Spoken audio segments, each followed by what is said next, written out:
Não trabalho contra resistências. A interrupção.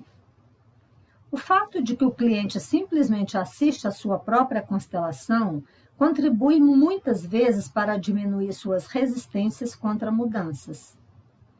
Na constelação se manifesta algo que não tinha sido encarado. Com isso, algo importante é mostrado ao cliente. Somente então se manifesta se ele tem resistências ou não. Quando tem resistências, interrompa o trabalho, pois não preciso ir contra a sua resistência. Quando o cliente vê a situação, porém interiormente não chegou ainda ao ponto de agir ou não recebeu internamente de seu sistema a permissão para isso, respeito o fato e não prossigo. Por conseguinte, a interrupção não é uma punição para o cliente, mas uma intervenção? Justamente. Às vezes o efeito é outro. Essa não é a minha intenção. Uma cliente em Berlim comentou ao terminar sua constelação: essa não era a minha questão. E o senhor lhe respondeu: em face de uma constelação como essa, como isso é banal? Eu revi pelo vídeo essa intervenção. Foi totalmente correto o que fiz. A cliente queria conduzir-me a um desvio. Tratava-se de uma grande constelação, envolvendo russos e alemães. Dizendo que a sua questão não era essa, ela quis vingar-se por algo que eu tinha trazido à luz. Isso fazia parte de seu jogo. Também poderíamos dizer que o senhor foi além do encargo da cliente, além do ponto em que ela podia acompanhá-lo.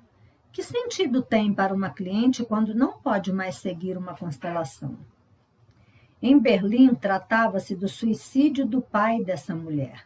Ele desposara a viúva de um amigo dele que morrera na guerra e agora tinha seguido esse amigo na morte. A situação envolvia perpetradores. A constelação mostrou que essa cliente foi levada a defrontar-se com coisas muito profundas, por exemplo, que ela só pôde ter o seu pai em decorrência da morte desse amigo. Mas então ela comentou: mas não era essa a minha questão, embora a constelação lhe tivesse mostrado algo extremamente importante.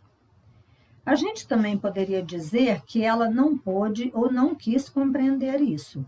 A mensagem não chegou a ela, apesar de sua profundidade. Naquela constelação, eu fizera algo muito emocionante para todo o grupo e para o sistema dela. Ela referiu tudo a si mesma e perguntou: mas onde fico eu em tudo isso? Nessa ocasião, o papel da cliente foi apenas dar-lhe a palavra indutora? Assim foi. Quando me imagino como uma cliente que eu procurasse com uma questão e, no final, percebesse que não tinha sido considerada, eu me sentiria muito mal, me sentiria usada. Eu trabalho com o grupo inteiro. Ela queria ter tudo somente para si, sem levar o grupo em consideração. Isso não pode ser. Pode-se perceber isso por vários ângulos. Mas quem, entre aqueles que me criticam, é capaz de ater-se e exclusivamente à demanda do cliente? Uma coisa que eu gostaria de chamar a atenção nessa parte que nós lemos foi a relação entre a questão que o cliente traz, e no caso aqui está sendo colocado como um encargo, né, versus aquilo que é importante, né, que é realmente importante, que pode ser percebido por trás do jogo do cliente, da explicação dele, da teoria, etc. Aquilo que vem, que é o que aflora, e uma outra parte importante que ele coloca nessa leitura: o que é permitido. Então, um respeito àquilo que é permitido naquele momento e no grupo. Uma consideração importante, quer dizer, eu não trabalho com o cliente, eu trabalho com o grupo. Então, isso é muito interessante, de que maneira que a gente perde um pouco o sentimento de autoimportância e ao se perceber dentro de um grupo, nós também podemos ser agraciados de uma maneira, quem sabe, mais ampla e até mais profunda. Então, aqui eu acho que tem um ensinamento importante. Esses insights salvam vidas. O Senhor é muito crítico com respeito à psicoterapia. Há 10 anos, o Senhor já dizia que se via principalmente como um professor. Não obstante, tem trabalhado terapeuticamente. Agora, o Senhor se denomina um ajudante a serviço da vida. O que mudou nesse particular? No fundo, o que eu faço é também uma espécie de cura de almas, ou melhor, um cuidado pela vida. A psicoterapia define o cliente como doente. Quando uma pessoa me procura e eu lhe ofereço algo a título de ajuda para a vida, não estou tratando dela. A partir do que ela me comunica, digo-lhe algo sobre a vida. Nessa medida, comporto-me antes como um professor, transmitindo-lhe algo que sei. Os que me ouvem não são, muitas vezes, pessoas doentes, que precisam de uma psicoterapia. Eles recebem uma orientação e podem usá-la como desejarem. Não são introduzidos num processo em que trabalho longo tempo com eles. Também por esse lado, esse esclarecimento do encargo é algo estranho para mim. Às vezes, meu trabalho dura apenas 5 minutos. Para isso, não preciso de um encargo. Atrás desse termo existe um padrão que limita. Eu gostaria de transmitir às pessoas o que as faz felizes nas famílias e nos relacionamentos, demonstro o que são os enredamentos e como eles atuam. Com isso, alivio a situação de muitas pessoas. Recebo inúmeras comunicações de pais de como as situações mudaram. Cartas como esta. Em 1996, você salvou minha vida e a de meu filho. Eu os tornei felizes. Pergunto-me às vezes, entre os que me atacam, há alguém que tornou felizes tantas pessoas? Admiro-me de que o Senhor coloque essa pergunta. Quero colocar isso no seu contexto. Isso não se refere especialmente à minha pessoa. Esse trabalho e esses insights salvam vidas.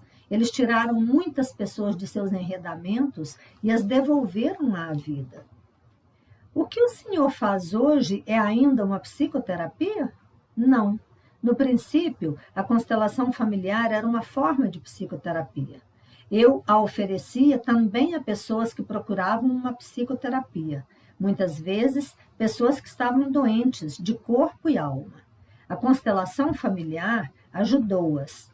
Nossa atitude era esta: aqui está um cliente, um necessitado. Aqui está um terapeuta. Foi assim que fomos treinados. Fiz constelações, percebi muita coisa sobre ordens e relacionamentos em sistemas e procurei soluções. Isso trouxe muitas bênçãos. Entre mentes, percebi que os representantes são muito mais importantes do que pensávamos no início. Eles estão em conexão com um campo maior. Uma outra força assume aqui a condução. Isso é o movimento da alma. O que significa isso para a sua relação com os clientes? Um exemplo. Um cliente se queixa de seus pais ou de experiências infelizes em sua infância. No princípio, sentíamos pena da pessoa, queríamos ajudá-la. Hoje sei que nada existe de mal, pois por trás de tudo atua uma força criadora. Portanto, olho filosoficamente para esta situação e também exijo do cliente que ele mude sua forma de olhar e diga: seja o que for que tenha acontecido, agradeço e assumo isso como uma força. Nisso não me comporto como um terapeuta, mas como um filósofo, sem lástima, mas com plena concordância com tudo, tal como é ou como foi. Com isso, as forças ficam liberadas. Essa atitude vai muito além da psicoterapia. Muito bem. Eu gostaria de ressaltar nessa parte que foi lida, também uma coisa que, eu acho que na primeira reunião que nós tivemos juntos na Alemanha, uma das questões principais que o Bert Hellinger trouxe, ele pessoalmente, foi esse trabalho tem uma dimensão espiritual.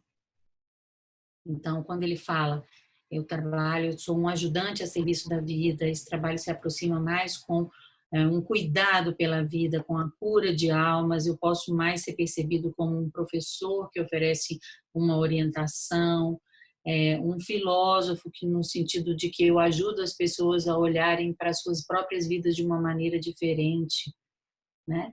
E o interessante dessa transformação que ele mesmo passou por ela, porque como ele disse no princípio, a constelação familiar era uma forma de psicoterapia. E qual que é a relação psicoterapêutica, né? Onde eu tenho um ajudante que tem algo para ajudar, né?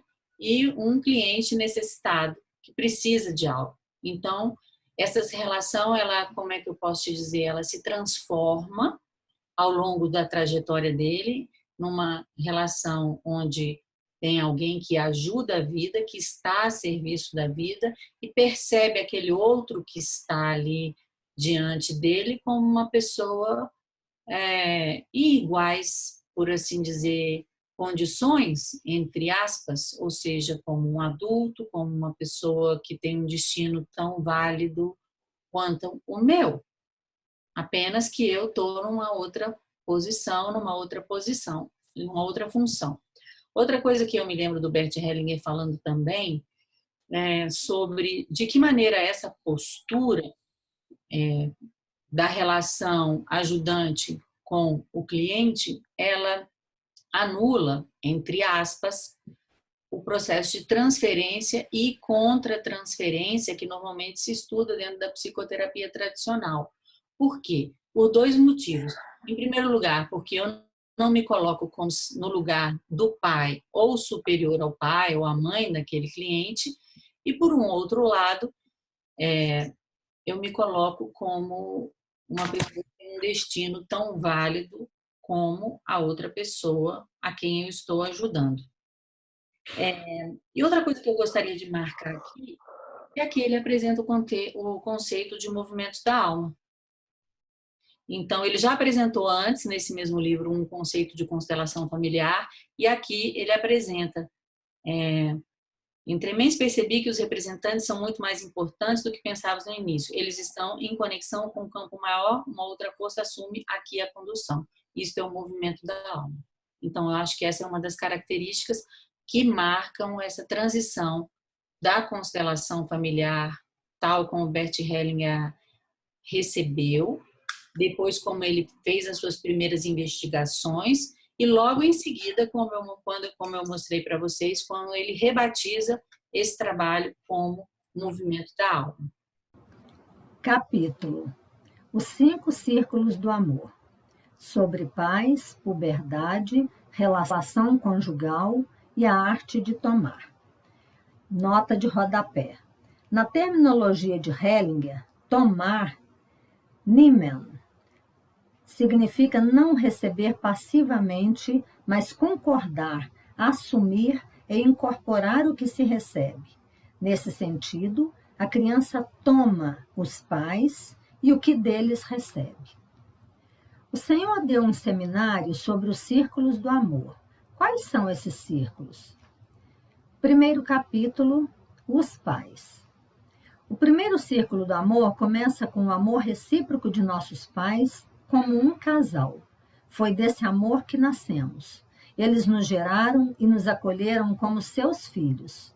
Eles nos nutriram, abrigaram e protegeram por muitos anos. Tomar deles amorosamente esse amor é o primeiro círculo do amor. Ele é a condição para todas as outras formas de amor. Como poderá alguém mais tarde amar outras pessoas se não experimentou esse amor? Faz parte desse amor que amemos também os antepassados de nossos pais. Eles também foram crianças e receberam de seus pais e avós o que depois transmitiram a nós. Também eles, através de seus pais e avós, vincularam-se a um destino especial, assim como nós nos vinculamos ao seu destino. A esse destino nós também assentimos com amor. Então olhamos para nossos pais e nossos antepassados e dizemos amorosamente a eles: obrigado.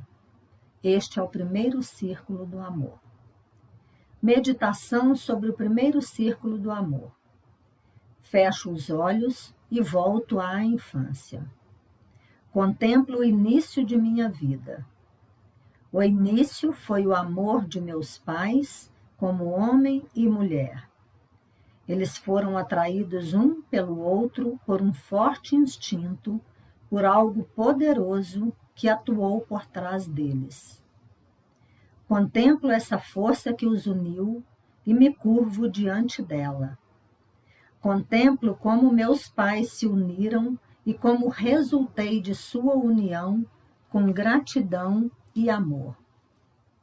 Depois meus pais me aguardaram com esperança e também com receio, esperando que tudo corresse bem. Minha mãe me deu à luz com dores. Meus pais se contemplaram e se admiraram. É essa nossa criança? Então disseram: sim, você é a nossa criança e nós somos seus pais. Eles me deram um nome, deram-me seu sobrenome e disseram por toda parte: esse é o nosso filho. Desde então, pertenço a essa família. Eu tomo minha vida como membro dessa família. A despeito de todas as dificuldades que ocorreram, sobretudo em minha infância, a vida em si não sofreu dano. Essas dificuldades podem exigir muito de mim.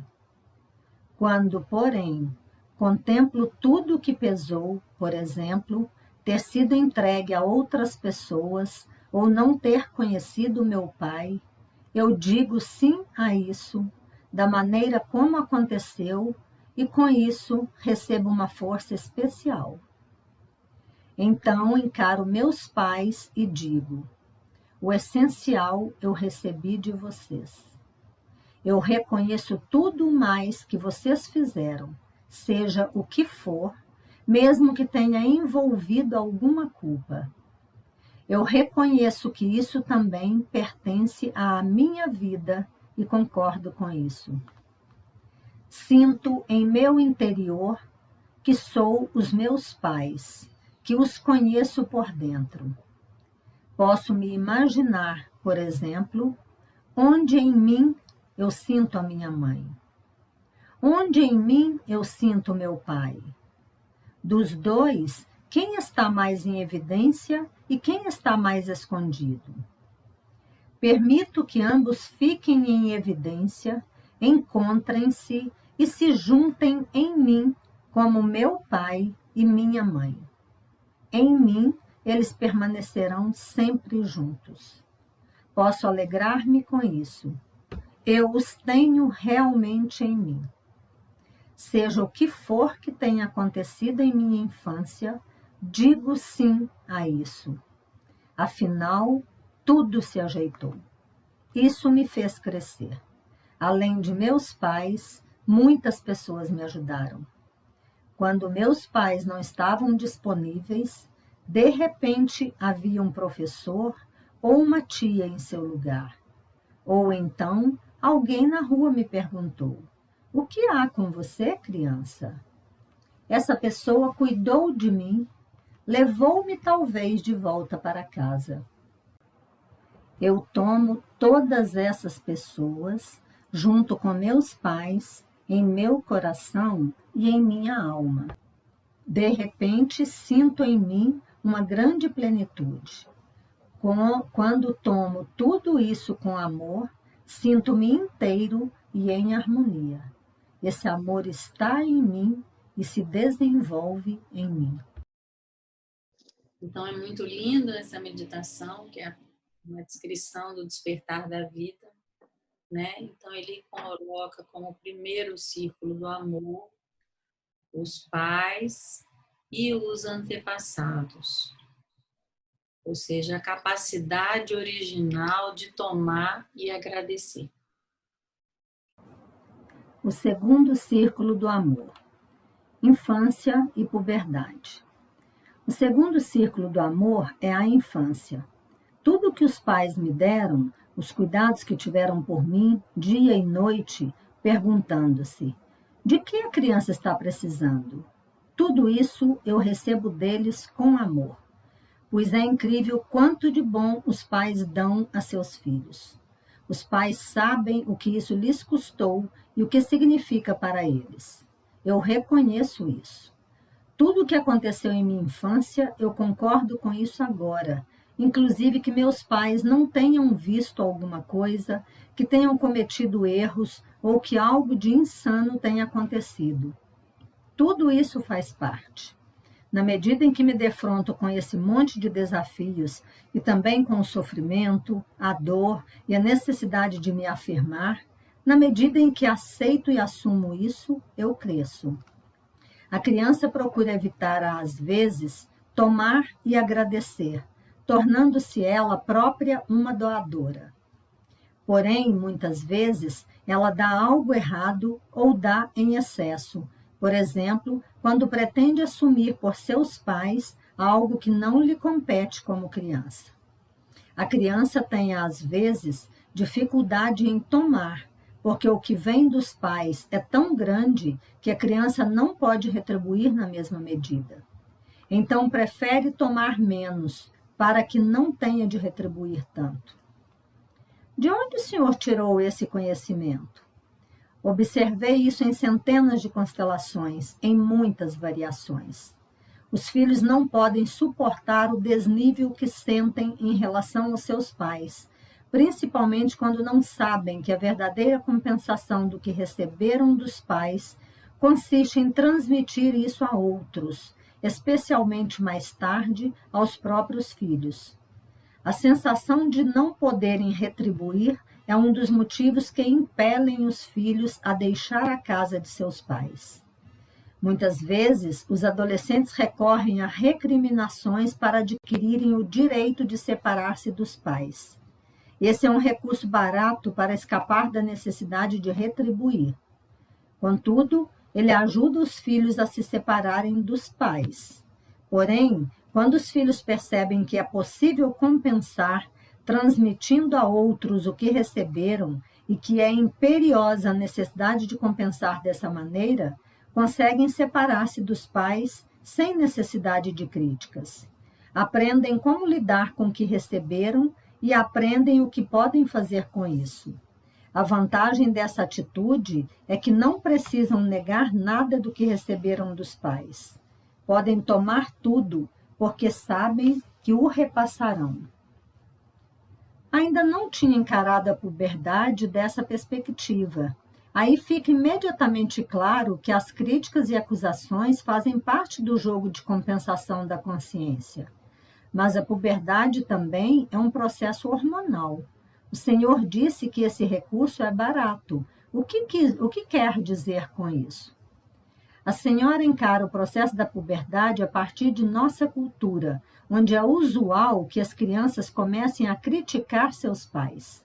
Existem culturas onde isso absolutamente não ocorre, onde a separação não é comprada com recriminações. Esta é uma atitude diferente. A outra é barata no sentido de que, se eu tomo pouco, também preciso dar pouco. Tomando pouco, faço recriminações, rejeitando o amor dos pais, viabilizo a separação, mas ela acontece de uma forma que empobrece a todos. É tomando que cresço como filho. De um lado, isso é esclarecedor, mas de outro, parece envolver uma exortação moral. Adolescentes, sejam bem comportados, não critiquem os seus pais. E quando o Senhor fala em barato, isso também soa como uma depreciação, pois existem razões que impedem os adolescentes de conseguir isso. Tome a palavra barato em seu sentido literal, algo que custa pouco. É pouco que é tomado e é pouco que fica disponível mais tarde. Quando eu tomo muito, isso me custa muito, porque não posso conservá-lo. Então, também sinto a necessidade de passar adiante. E isso é caro, porque custa mais. Aí também existe mais. No filho que se recusa a tomar, pouca coisa existe, mas a senhora tem o direito de sentir-se incomodada com o barato. Sinto isso de uma forma um pouco mais complexa. Não é uma tarefa dos pais evitar que as crianças se esquivem dessa maneira barata? Observei em mim mesma que o natural mutismo dos filhos adolescentes não me preocupa muito. As mães se perguntam muitas vezes: o que aconteceu com o meu menininho carinhoso ou a minha menininha carinhosa? Eles receberam algo e agora, de repente, partem vazios. Aí os pais assumem uma atitude adolescente, fechando a cara para os filhos que não cuidam mais deles, não os ouvem e têm ideias diferentes sobre a ordem. Em outras palavras, a puberdade dos filhos me confronta com minha criancice. Se não concordam mais comigo sem reservas, interpreto isso como falta de cuidado por mim. Os filhos nos mostram onde é que ainda não somos adultos. A crítica dos filhos aos pais põe o dedo justamente nessa ferida, pois as crianças têm o olhar penetrante. Elas se preocupam com o próprio crescimento e, muitas vezes, os pais não têm condições de mostrar-lhes seus limites. Assim, no momento em que reagem infantilmente, eles recusam o dar que lhes compete como pais. Meu filho, por exemplo, passa o dia todo sem falar comigo. Só Deus sabe por quê. Às vezes, tomo essa atitude como dirigida a mim, sinto-me desconsiderada. Portanto, sentimentos infantis. À noite, ele chega e pergunta: mamãe, você me faz uma massagem nos pés? Eu poderia, como uma adolescente, pensar: é justamente o que faltava, que eu o sirva enquanto ele me trata dessa maneira. Mas, com uma atitude mais madura, penso: excelente, assim consigo contato com meu filho. Isso é o que posso dar-lhe agora e o que ele pode receber. Os pais também são levados nas águas da adolescência. A puberdade não acontece numa troca recíproca? Eles se separam, os pais e os filhos. Muitos não sabem que existe uma forma de compensar que atravessa gerações. Quando alguém percebe que não precisa retribuir tanto aos pais, mas pode mais tarde repassar isso a outros, fica aliviado em sua alma. Então os filhos podem dizer aos pais: vocês podem me dar, eu tomo tudo. Somente quando percorri totalmente esse segundo círculo do amor é que estou pronto para uma relação conjugal confiável. Dificuldades e problemas nos relacionamentos ulteriores resultam, em sua maioria, de não terem sido completados os 2 primeiros círculos do amor. Então precisamos retornar e resgatar o que faltou. Meditação sobre o segundo círculo do amor. Fecho os olhos e me recolho. Passo a passo, como se desse os degraus de uma escada, retorno à minha infância. Passo a passo. Talvez encontre situações onde sinto uma dor ou fico intranquilo. Espero nesse ponto até que surja uma imagem do que aconteceu nessa época.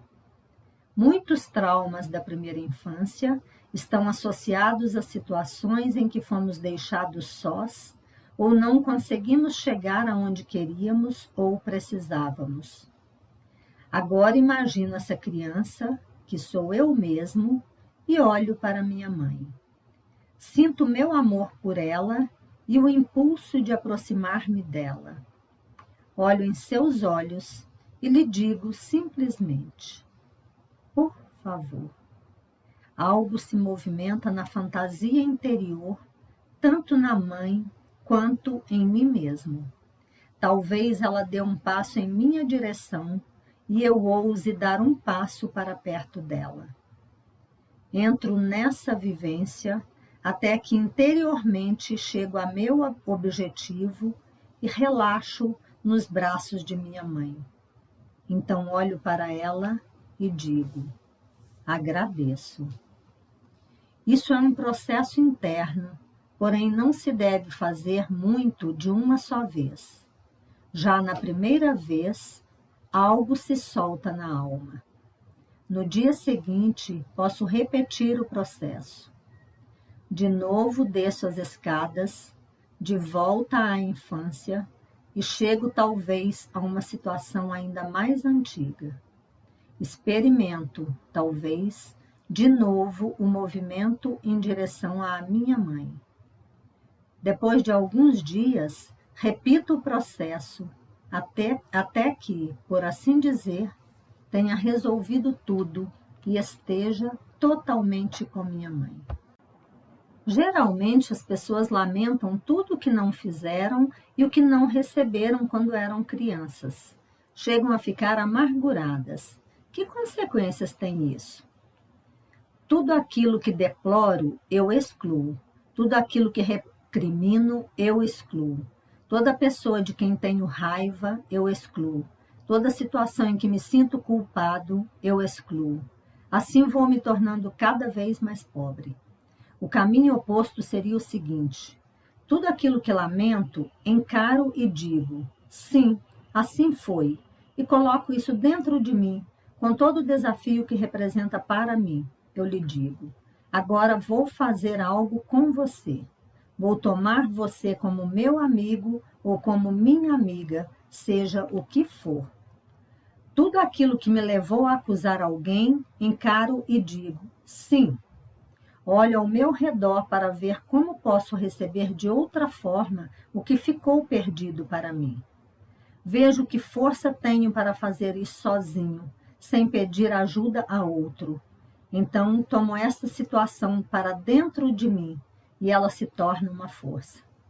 O mesmo vale para culpas pessoais, que são aquilo que mais queremos excluir e rejeitar. Olho para elas e digo, sim, a culpa tem consequências. Eu concordo e faço algo com elas. Assim, a culpa se torna uma força e eu também cresço. Por outras palavras, o movimento básico é sempre o mesmo, em vez de excluir, incluir. Justamente, e incluir como uma força. Existe, a respeito disso, uma observação muito curiosa. Quando tomo para mim o que rejeitei, o que me causou dor, fez-me sentir culpado ou injustiçado, seja o que for, nem tudo entra em mim. Algo permanece fora. Eu digo sim a tudo, mas o que entra em mim é somente a força. O resto fica simplesmente fora, não me infecciona. Pelo contrário, desinfeta-me e purifica. A escória permanece fora. A brasa entra no coração. O que se opõe ao tomar? Não suportar o que pesa nos pais, querer ajudá-los, intrometendo-me e colocando-me acima deles. Nesse particular, convém fazer o mesmo exercício. Contemplo os meus pais com o peso de seus destinos, seus enredamentos, suas deficiências, seus vícios, suas doenças. Vejo o que tudo isso significa para eles, em termos de força, quando o assumem. Da mesma forma como fiz comigo, tomando algo para mim, eu vejo. O que aconteceria se meus pais tomassem para si o que lhes pesa? E o que se passa quando quero fazer isso no lugar deles? Assim posso imaginar que meus pais dizem sim ao que lhes pesa. Isso pertence a eles, inclusive seus enredamentos, que encaro de uma certa distância, de uma posição inferior, como uma criança. Desde que meus pais permaneçam completamente como meus pais. Não preciso assumir por eles nada que lhes pertença exclusivamente. Tudo isso permanece fora de mim, porque pode ficar com eles. O que ocorre com o filhinho da mamãe e com a filhinha do papai? Eles se intrometem entre a mãe e o pai. A solução para eles é simples. A filha deve dizer ao pai, para isso sou pequena demais. E o filho deve dizer à mãe, para isso sou pequeno demais.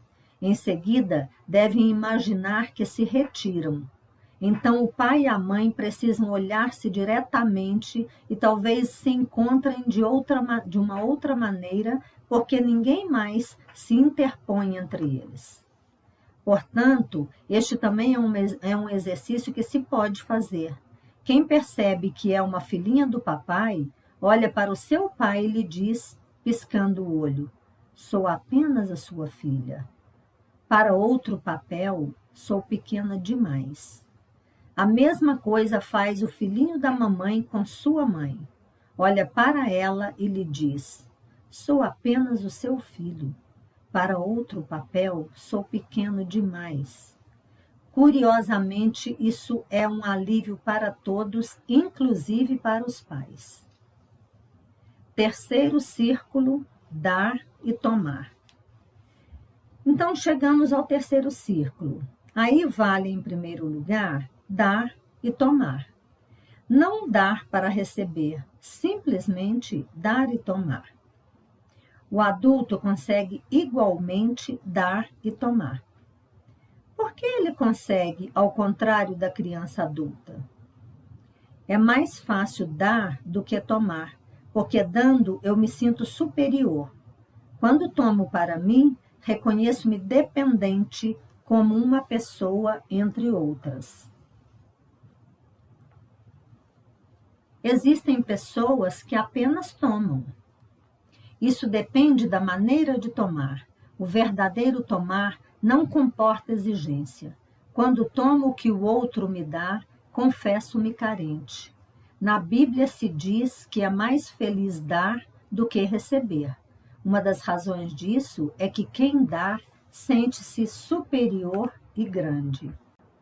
Então, o Senhor não toma esse dito como um conselho moral, mas como um insight sobre o que se esconde por trás do ato de dar? Então, estamos há muitas gerações num enorme mal-entendido. Tomar o amor como uma pessoa entre outras tem grandeza. Quando posso tomar dessa forma, também posso dar. O dar começa com o correto tomar. Nas relações adultas é importante que cada pessoa possa, de algum modo, tomar da outra. Essa é a compreensão mais importante. Não é preciso que ambas deem na mesma medida, mas que tomem para si na mesma medida. O ato de tomar reciprocamente é o mais difícil. Ele une mais profundamente, pois ambos estão na posição de quem necessita. Isso une. Poder tomar tem muito a ver com doação, e doação só funciona sem controle. Porém, existem pessoas que constantemente doam porque querem receber alguma coisa. Elas dão para tomar. Estão constantemente dando, mas não conseguem realmente tomar.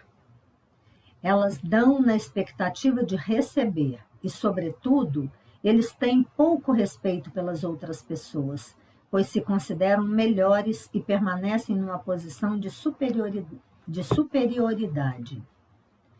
Existem também os que sempre têm algo a reclamar quando recebem alguma coisa. Os presentes nunca são suficientemente bons. Isso acontece frequentemente entre homens e mulheres.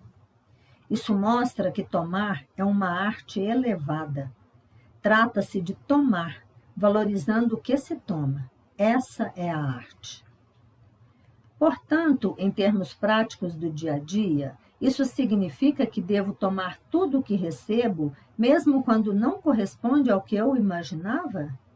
Creio que se poderia escrever um livro com sátiras sobre essas situações penosas, amargas e decepcionantes em que as pessoas se presenteiam e os presentes não são adequados, porque não são suficientemente bons ou se desejava receber outra coisa. Sinto vergonha em lembrar como recusei, troquei, passei adiante ou devolvi presentes de meu marido. Tudo tem algum valor.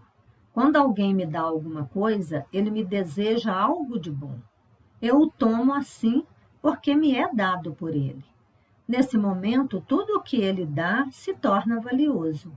Aquilo se transforma e, de repente, percebo: isso também tem para mim algo de belo. É nisso que consiste o tomar. Como pessoas adultas, devemos dar sem esperar receber do outro algo que ele não pode nos dar. Essa atitude nos dá força para nos tornarmos pais ou mães. Nela, o tomar se completa e começa a transmissão, o intercâmbio entre as gerações. Este é o terceiro círculo. Quando ambos, o homem e a mulher, tomaram totalmente seus pais e se tornaram um casal, deixaram fluir aquilo que veio de seus pais.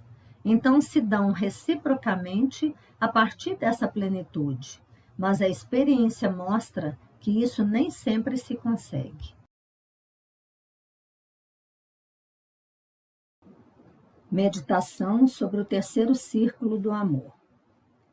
Coloco-me diante de meu parceiro e olho primeiro para a direita, para os meus pais. Vivencio mais uma vez o processo de tomar o amor de meus pais. Meu parceiro está diante de mim. Por sua vez, ele também olha primeiro para a direita, para seus pais, e vivencia de novo o processo de tomar o amor de seus pais. Depois de olhar para meus pais e também para meus ancestrais, olho para os pais do parceiro e para os seus ancestrais. Vejo tudo o que eles lhe deram e como ele se enriqueceu com isso. De repente, algo muda em nossa relação, pois meu parceiro me aparece de uma outra maneira e o amor de seus pais também se modifica nele. Ao mesmo tempo, vejo também o lado difícil que lhe pesou, o que lhe aconteceu. Vejo isso como algo que ele toma para si, como uma força, e o que parecia tão pesado permanece fora. O mesmo faço com o que é pesado para mim. Então, nos olhamos de novo nos olhos. Eu lhe digo, sim. E ele me diz, sim. Ambos nos dizemos mutuamente que agora estamos prontos um para o outro. Segunda meditação sobre o terceiro círculo do amor. Mais tarde, o casal recebe uma criança. A mulher recebe a criança do marido e o marido recebe a criança da mulher. Ambos dizem, nossa criança. Eles se veem nela como partes de um todo maior. Eles são sempre apenas uma parte da criança. Eles se exercitam para ver em tudo também o parceiro e concordar com ele. Olho para essa criança, a nossa criança. Atrás dela vejo meu parceiro e tudo o que há de especial na família dele. Vejo tudo o que nela é diferente de minha família e o tomo como igualmente válido em meu coração. Nesse momento, a criança tem o mesmo valor para ambos e pode unir-se da mesma forma a ambos os pais. Cada parceiro diz ao outro, esta é a nossa criança. Tem a sua parte como pai, mãe, e a minha parte como mãe, pai. Assim se enriquece a criança e a relação. O que acontece quando um casal se separou e tem filhos? Separações acontecem, via de regra, quando um parceiro se retira para sua família de origem. Ele retorna por não ter tomado alguma coisa, ou, talvez, por ter se intrometido, não deixando com os seus pais o destino que lhes toca. Muitas separações advêm porque um dos parceiros se decepciona. As expectativas que tenho em relação ao meu parceiro são frequentemente as mesmas que, quando criança, tinha em relação aos meus pais. Agora espero que o meu parceiro as satisfaça, mas ele não as satisfaz e também não pode satisfazê-las. Então me decepciono com ele e separo-me por causa disso. Esse é um dos padrões de separação. Nesse particular, é útil exercitar-me primeiro em realmente tomar os meus pais. Então, já não preciso esperar isso do meu parceiro. Nossa relação fica mais sóbria. Há, contudo, mais alguma coisa que pode levar às separações. Existe um crescimento pessoal, um destino pessoal. Talvez um dos parceiros esteja vivendo uma evolução importante para ele e o outro parceiro sinta que o seu próprio caminho não é o mesmo. Então, cada um concorda com o caminho do parceiro e com o seu próprio caminho, e ambos se permitem segui-lo. Algumas vezes isso também pode ser um motivo de separação, mas esta é uma separação com amor.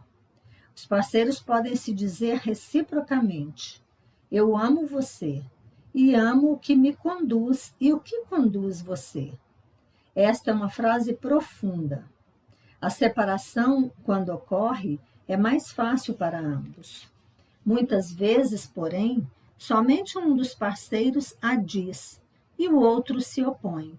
Então, um diz ao outro: meu crescimento pede isso de você. De você e dos filhos? Dos filhos, não. Aos filhos a gente diz: ficarei sempre com vocês. Um crescimento separado dos filhos não pode ser verdadeiro crescimento. Isso só ocorre em casos muito excepcionais. A gente pode dizer a eles: peço que aceitem minha separação de sua mãe ou de seu pai, mas ambos estaremos sempre presentes para vocês.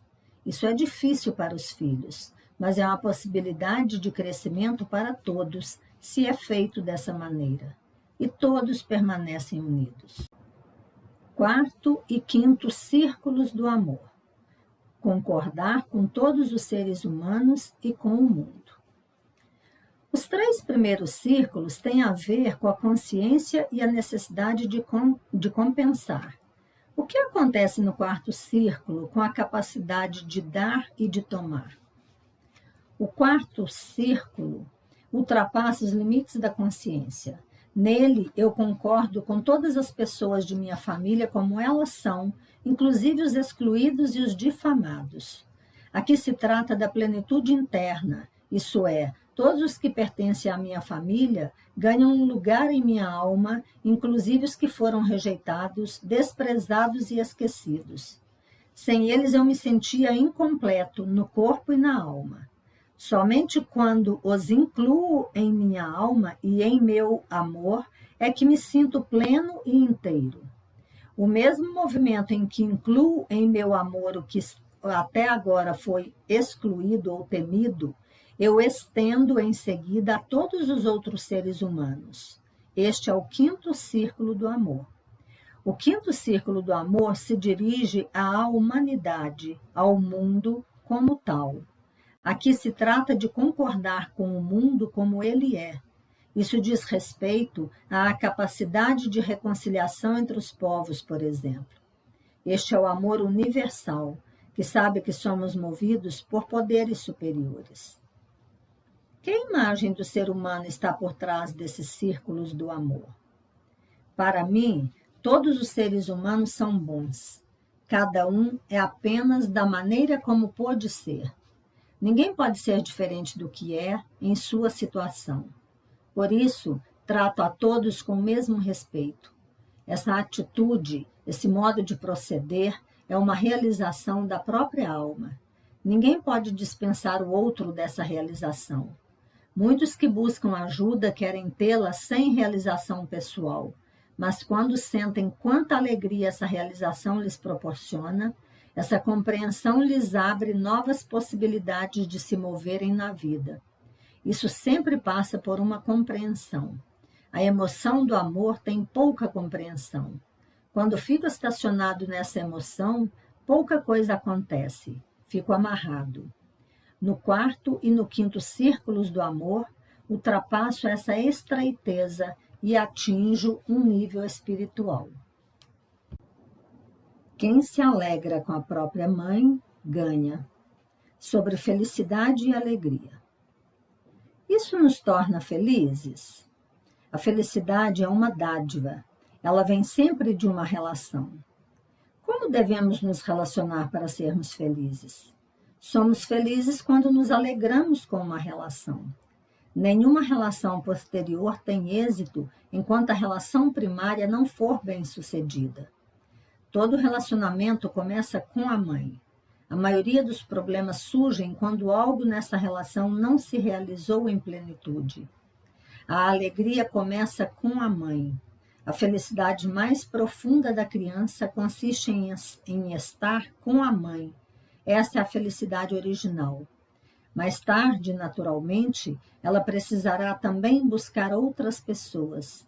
Mas isso não importa, pois já leva consigo a felicidade original. Mais tarde há uma distância maior, mas o fundamental consistiu em olhar a mãe nos olhos e dizer-lhe: sim, eu me alegro porque você é minha mãe. Esta é para mim a coisa mais bela que existe, que você seja minha mãe. E o pai? O pai também conta naturalmente, mas a felicidade começa com a mãe.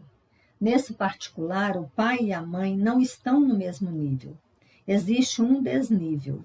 O pai sabe disso, mas não precisa ficar com ciúme, porque o mesmo aconteceu com ele em relação à sua mãe. Quem pode alegrar-se com sua mãe, ganha.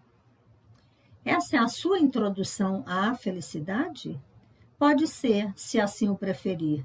É assim que nos chega a plenitude da vida e da felicidade. Esta é a base para toda a felicidade ulterior. É também a base para o amor à natureza que é, por assim dizer, a grande mãe. A criança pequena toma tudo em sua alma. Aí não existe ainda nenhuma resistência. Ela só aparece mais tarde. Por experiência pessoal, fiz uma importante observação sobre a felicidade. Quando tomo totalmente em mim, minha mãe ou meu pai, sem nenhuma restrição, você é minha mãe, assim eu tomo você. Você é meu pai, assim eu tomo você. Toda a plenitude de meus pais vem para minha alma. Nisso não tomo algo de meus pais em mim, tomo os meus pais em mim, com tudo o que isso envolve e tudo aquilo que eu não considerava bom fica fora de mim curiosamente. Junto com essa pessoa só recebo o seu lado bom, nada mais. Em minha formação como terapeuta corporal, fizemos um exercício de que me lembro especialmente. Devíamos imaginar primeiro nossos pais como crianças, dançando de mãos dadas conosco. Depois, imaginá-los como adultos quando se encontraram. Em seguida, devíamos receber os pais em nossos próprios corpos, imaginando como atravessaram nossas entranhas e chegavam ao nosso coração.